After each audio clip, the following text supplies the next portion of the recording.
The OECD two-pillar solution refers to a proposed framework for addressing the challenges of taxing the digital economy and ensuring a fair distribution of taxing rights between countries. It is an initiative led by the Organization for Economic Cooperation and Development to modernize international tax rules.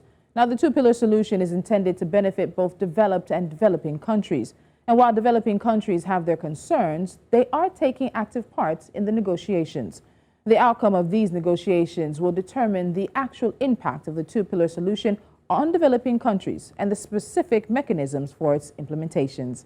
On this week's Taxing Africa, in collaboration with the West African Tax Administration Forum, we're looking at the OECD's global plan. My guest is Evelyn Mwendo. Evelyn is a lawyer and a legal researcher who is currently focused on the OECD G20 Inclusive Framework two-pillar solution and the likely impact it could have on African countries, with a special focus on Pillar 2. Evelyn, welcome to Business Edge. Thank you so much for joining me. Thank you so much for having me. Very excited to be here. Fantastic. So right off the bat, let me first start by asking, in terms of key policy concerns when it comes to the digital economy and taxation that we see so many developing countries here on the continent aiming for, what are some of the concerns we have in how we're addressing it as it speaks, almost separate of what's going on with the OECD? The biggest challenge with taxing the digital economy that exists not only for developing countries but also developed countries is the fact that they have completely transformed our understanding of business models and where value creation is collected. You know, in the past, a company would have to set up physically in your country in order to make as much income as they are making right now. However, we're seeing that digital companies can make a lot of income from whichever country without having any physical presence there. So it's been a big challenge, first of all, to have access to data on what is the extent of operations of such companies in our countries, as well as how much income they're making in our countries. So those are just a few off the top of my head with regard to challenges on taxing the digital economy. So when we look at the main obstacles towards promoting optimal taxation of digital services and e-commerce across the continent, what do you think those obstacles happen to be? Because when we hear taxes as Africans, we're generally quite distrustful, but we've also seen our governments have needs, our economies have needs, and taxation is one of the ways to answer those needs. But to optimize it, to make sure we're getting the best out of it, what do we need to do? What are the obstacles that stand in our way?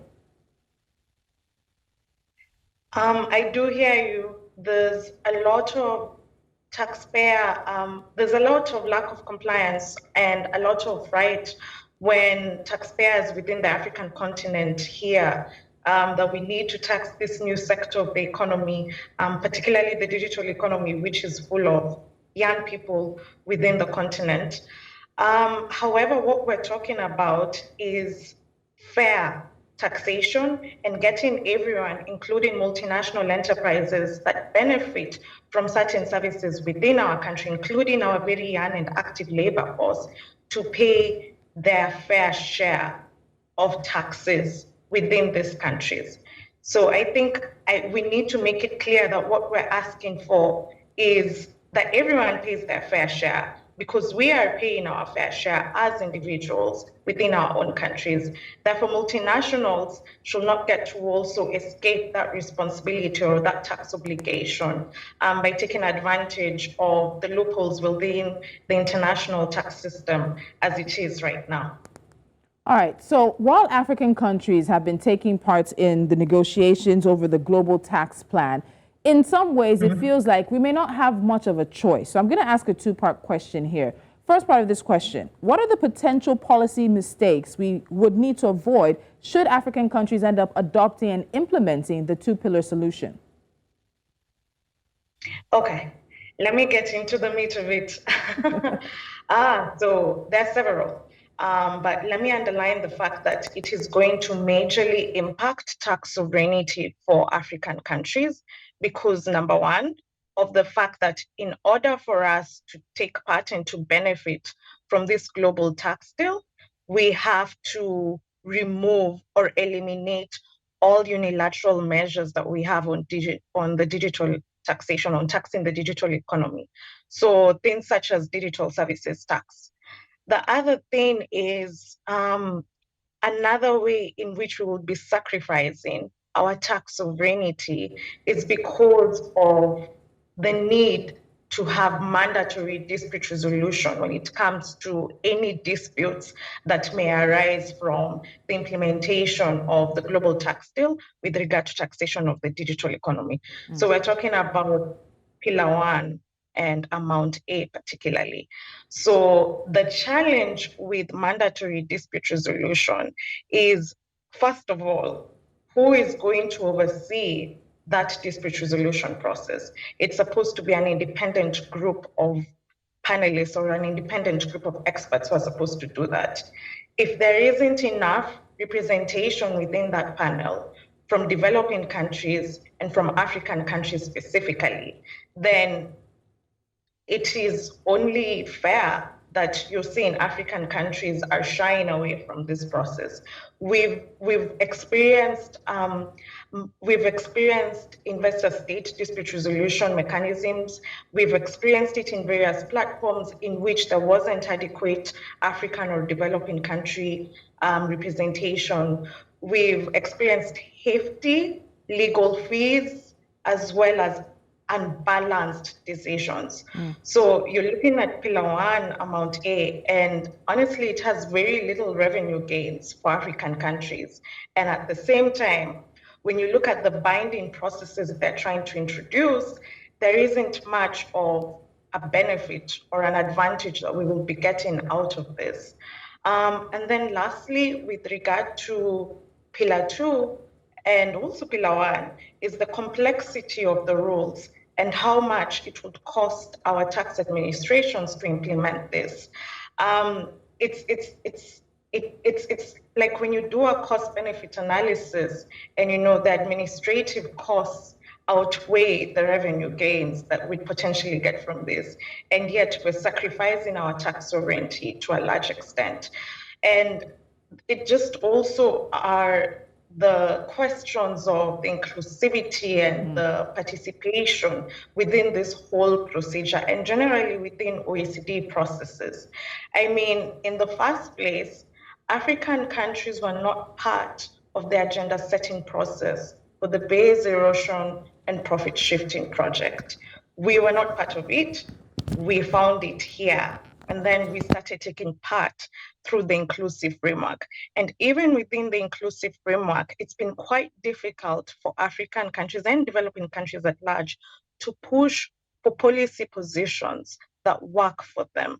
There have been issues of the fact that these meetings take place in Paris. So the financial resources which are required to get our people to go to the meetings where these decisions and discussions are being made, and as well as also the technical capacity and the human resources which are needed. Not all countries have that. Some African countries may have that, but not all of them.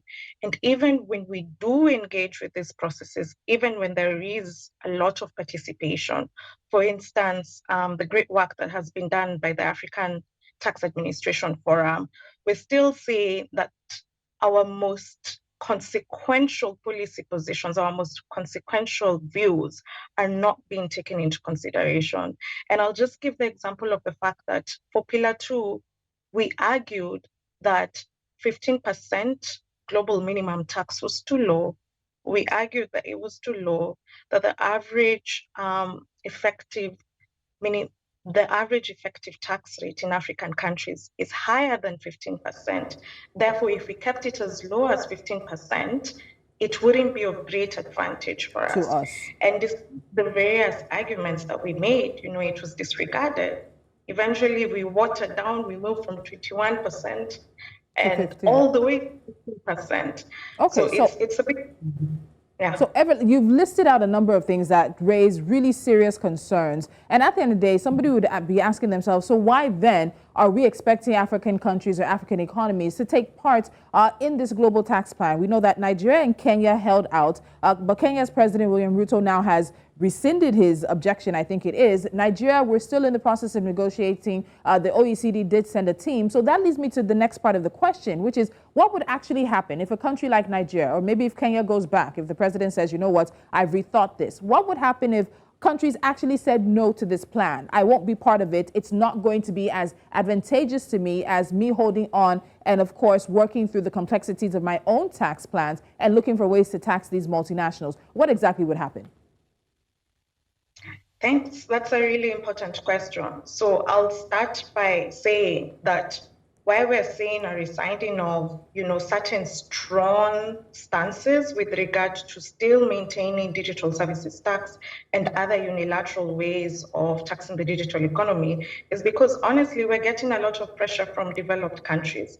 Some countries are saying that they will impose trade sanctions if developing countries and African countries still continue to impose digital services taxes or other unilateral measures of taxation.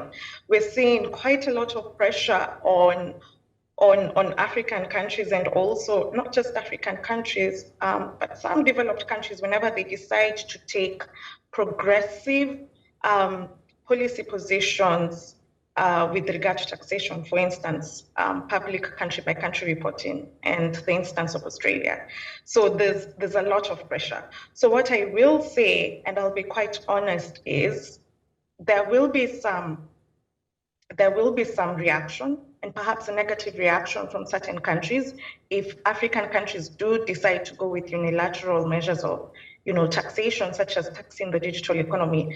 However, I want to state very strongly that in terms of revenue gains, I do believe, and there's been very good data that has been produced by organizations such as South Center, showing that African countries would gain more from the imposition of, for instance, unilateral measures of taxation on the digital economy than they would if they were to cede their taxing rights and their tax sovereignty and implement, Pillar 1, Amount A, and also implement certain elements of Pillar 2 and the global minimum tax as it is right now. So they will have both positives and negatives, but I'm saying that the positives will outweigh the negatives in this particular instance.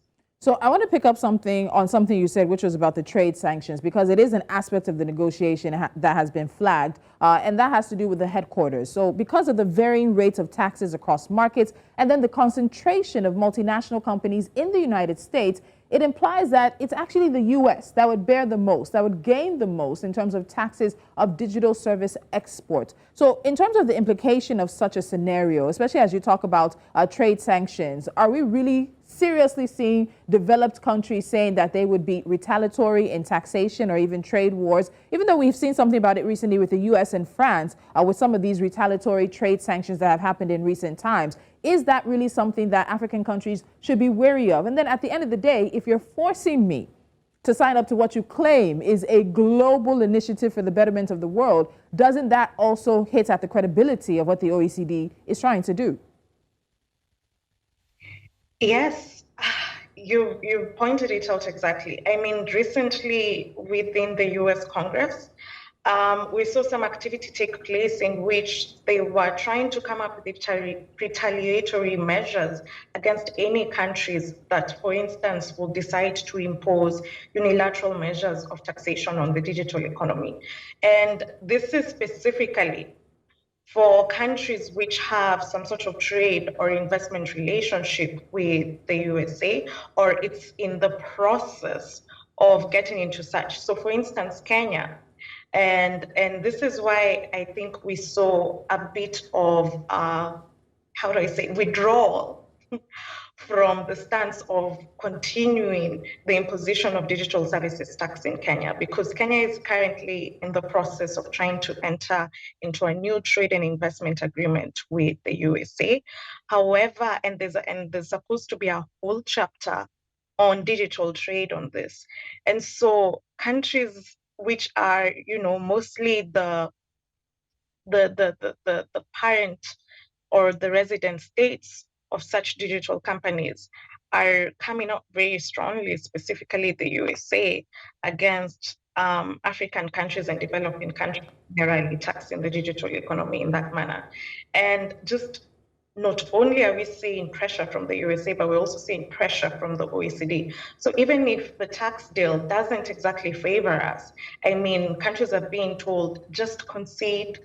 It's very important that we, for the first time, get into a global consensus on some of these issues, which I agree with. Global consensus is critical. However, when the deal is only suitable for half of us and not the rest of us, it just isn't fair. And I would rather that we have no consensus on a bad, I'd rather we don't have a consensus on a bad deal. I'd rather we have it on a more beneficial deal that is catering specifically to countries and jurisdictions that have been the victims of profit shifting activities, base eroding activities, activities that have really led to revenue losses for our countries, especially as African countries, in the midst of us being in a climate crisis, a debt crisis, when this revenue is so critical to us.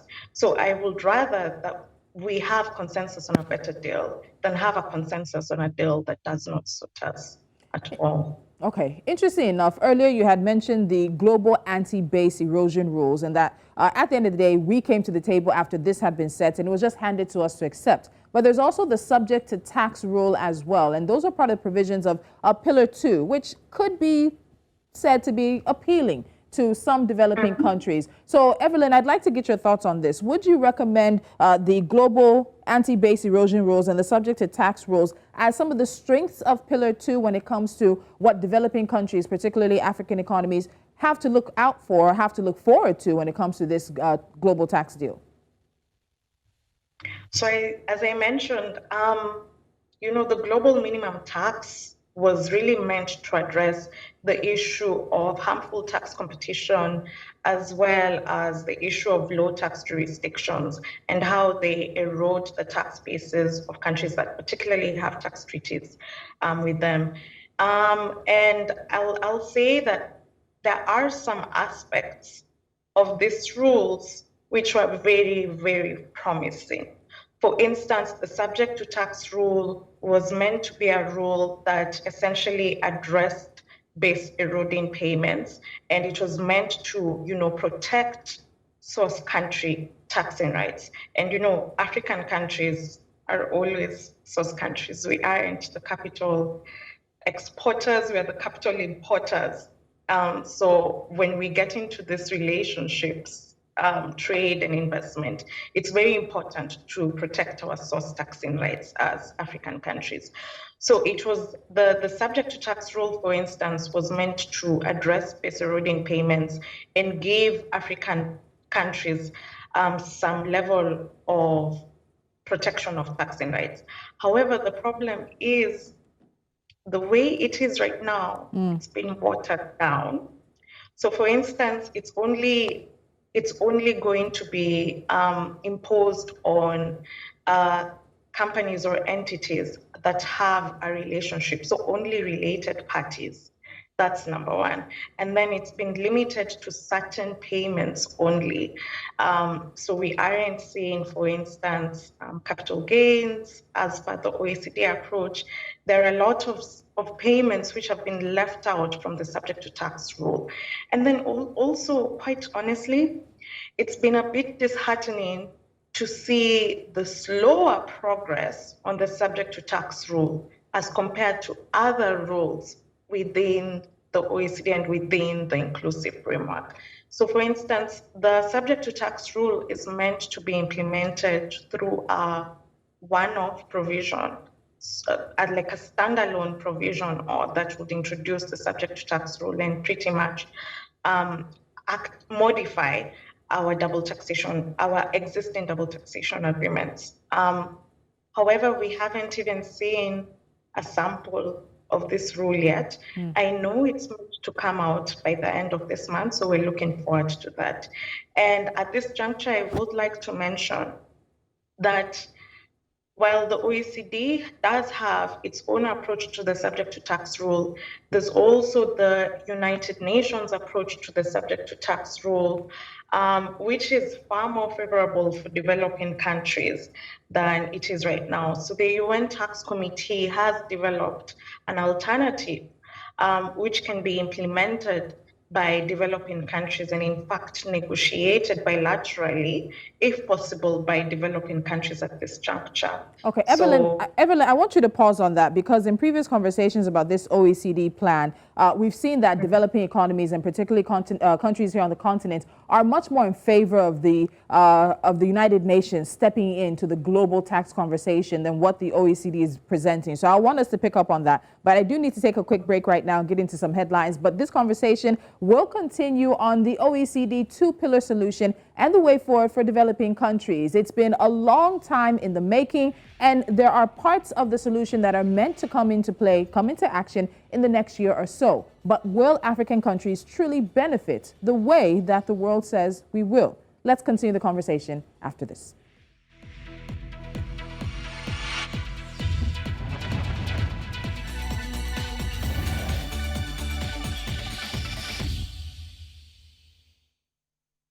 And you're watching Business Edge. My guest is Evelyn Mwendo, a lawyer and legal researcher who is currently focused on the OECD G20 Inclusive Framework two-pillar solution and the likely impact on African countries. Evelyn, thank you so much for staying with us. So as you were speaking right before we went for the news, you talked about the UN approach or the UN plan that's being put in place and the fact that African countries seem to be leaning more towards that. But we've heard from the OECD and from the West that there can't be sort of two simultaneous tax plans happening at the same time. So how do we make this work? How do we take the parts of the UN plan that seem to work for the continent and find a way or meeting points with people at the OECD and the West as well? Thanks for that question. It's funny, you've said that there can't be two fora in which international tax rules are made.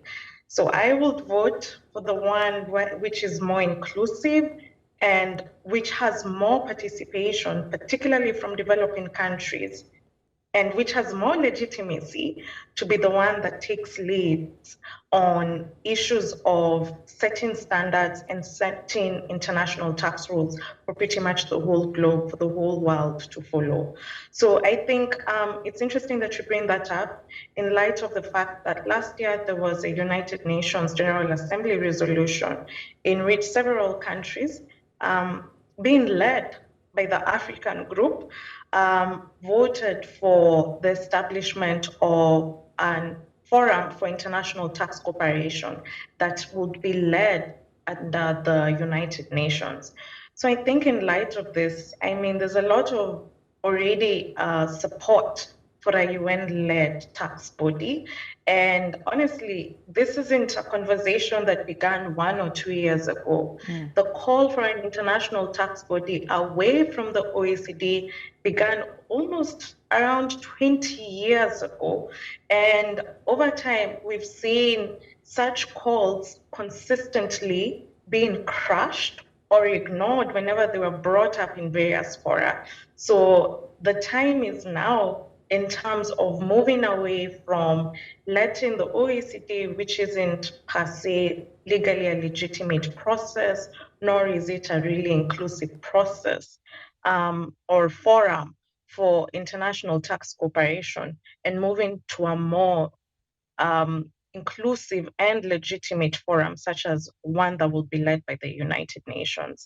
And in order for this to truly succeed, it's necessary that the OECD understands that it should have, for instance, to cede its political legitimacy from the G20 countries and move towards, all the countries which are represented at the United Nations.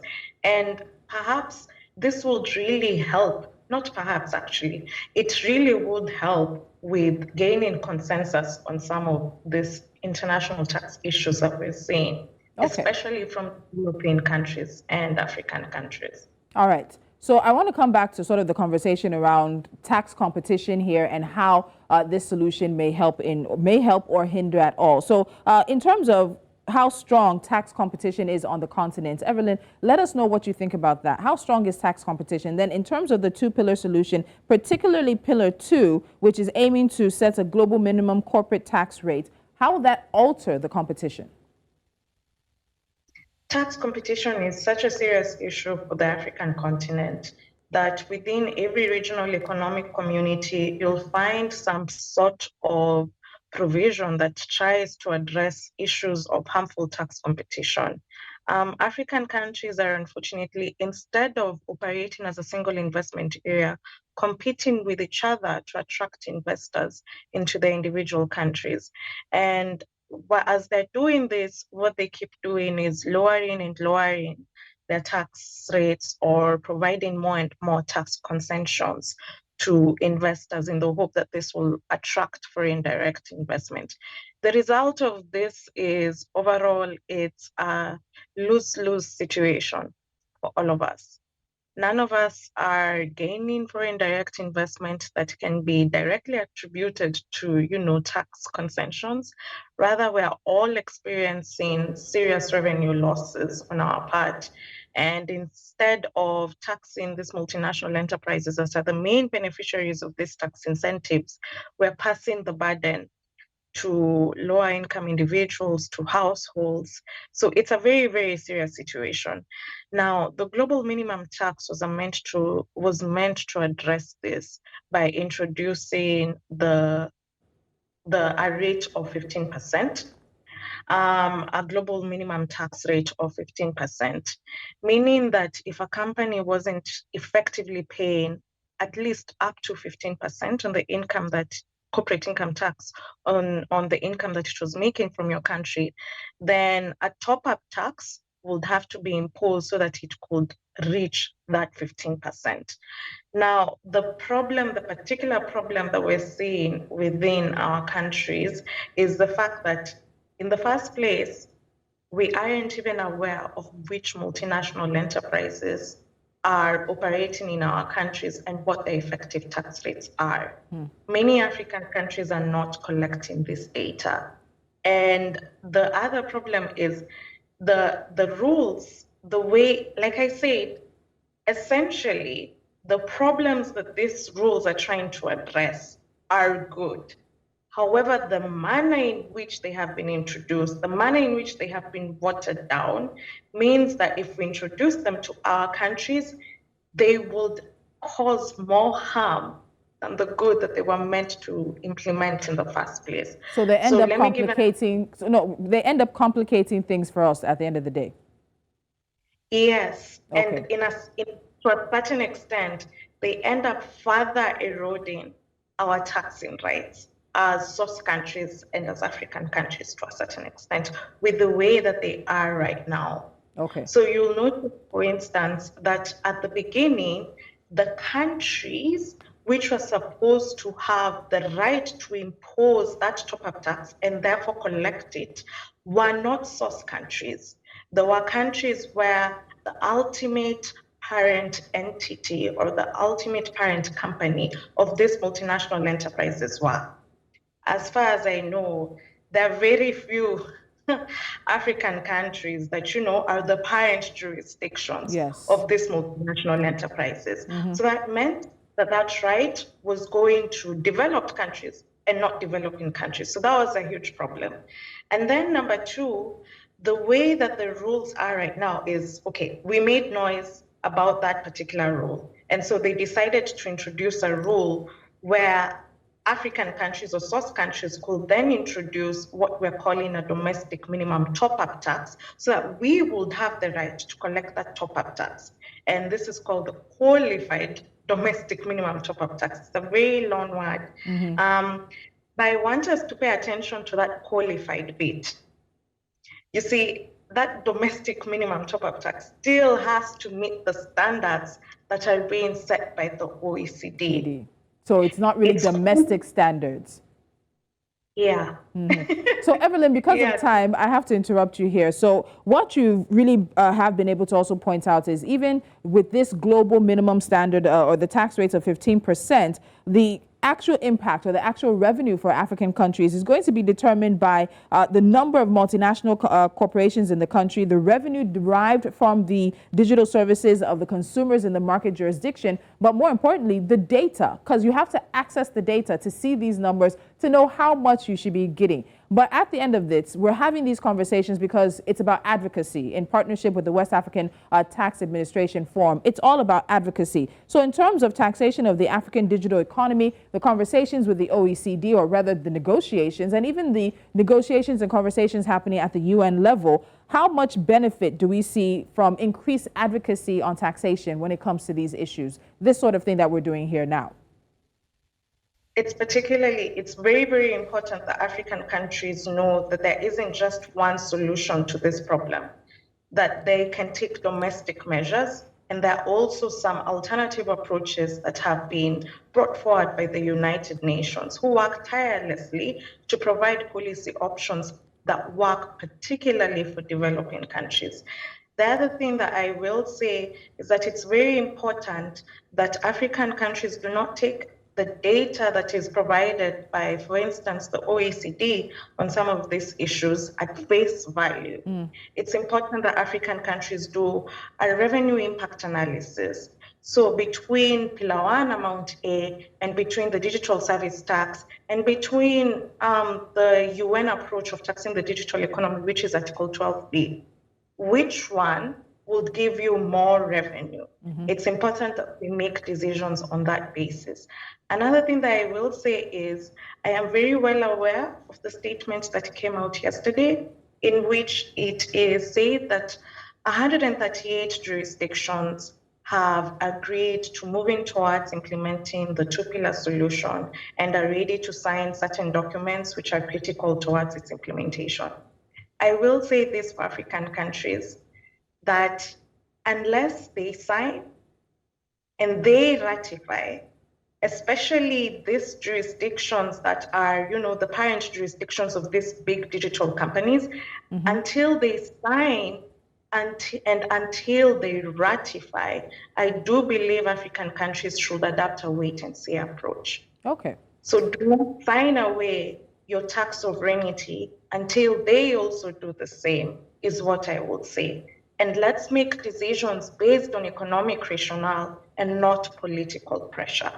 All right, Evelyn, a fantastic note to end this conversation on. I know a lot of people haven't had as much information on this OECD two-pillar solution as you've been able to provide today, and it's been a fantastic conversation, and one I expect that we'll continue to have, because it seems there's a lot more pressure in the coming days and weeks to really get this tied up, and some jurisdictions have agreed to hold on their own digital tax plans to see through this OECD plan. But with, should we say, the complication or the additional sort of conversation coming from the United Nations plan, I think there's a lot more that African countries need to discuss in regards to this. Evelyn, thank you so much for joining me on this conversation, and we look forward to having you again.